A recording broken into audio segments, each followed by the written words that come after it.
Hi everyone, welcome to another Dice Tower preview. I'm Ella, and today I'm talking about Cuphead Fast Rolling Dice Game. It's published by the Op, designed by Patrick Marino, and can be played with 1 to 4 players in about 30 to 45 minutes. It's for ages 12 and up. Based on the popular video game, you find Cuphead and his brother Mugman have to travel the Inkwell Isles, collecting soul contracts to repay their debt to the devil. Of course, you will be going through epic boss battles, 8 unique ones, possibly with other characters like Miss Chalice and Elder Kettle. Each game contains battle decks, each packed in separate boxes, and must be unlocked by defeating all of the previous foes. You will find Pork Rind's Emporium cards that help you upgrade your weapons and abilities for the final battle you face. Now, during the start of the game, each player is going to select a character and take the board that comes with that character. You also take 6 action dice, 5 regular, and 1 X dice. There's a lot of dice rolling in the game. A player will also grab 3 health tokens that they place on the spaces on their board. The time, parry, and coin tokens will be placed within reach. I'll talk about them later. The shuffled wallop cards will be placed here on the boss board. For the sake of this preview, I will be using the first boss deck. I won't be spoiling the other unlockable decks. You open up the box and take all the cards. Remember not to shuffle them as they come in a certain order. Just place it on the table with the cover card face up. That cover card needs to be read and reviewed for any additional rules printed on it. Some boss decks have new rules and play patterns different from the other ones. Now you're going to take the boss character card and place it into the standee base and then place it here on the boss board. Each boss will have a health value depending on the number of people playing. For example, it's 6 if one person is playing and 12 if there are 4. Use the health dial to show this number. During the game, you're going to reveal attack cards, set and start the round timer, roll and assign dice, resolve boss attack cards, and then clear the attack cards. Let's go through each step.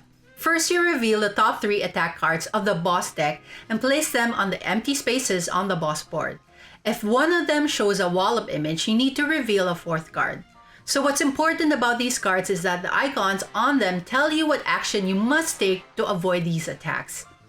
Each attack requires 1 or 2 actions to avoid. You will be rolling your dice to get these icons, which you assign to your player board. Now, you won't just be rolling dice, you will be rolling them within a set time. So set your timer first. You either install the accompanying app on your phone and set the timer to 10, 15, or 20 seconds. The lower the time, the harder it is, of course, and more bonuses. Or you can just use any timer of your choosing. You just need to use the same length of time for the entire boss deck. Then you roll and assign dice. As soon as the timer starts, every player will be simultaneously rolling their dice.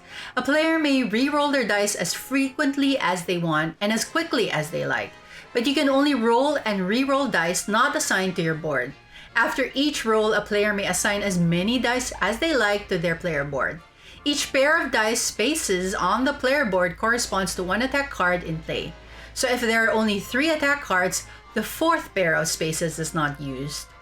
There are certain rules when assigning dice. You have to assign dice in attack card order, meaning from left to right. Once dice is assigned, you can no longer move or change it. Also, once you've moved on and assigned dice to the next card, you can't move back to the previous card. Players may assign as many dice as they wish from a single roll. In fact, if you're lucky enough to get all the icons you need, you can assign them immediately to all the cards. Cards that are difficult can be skipped. That's very important if a player can't seem to roll the symbols they need.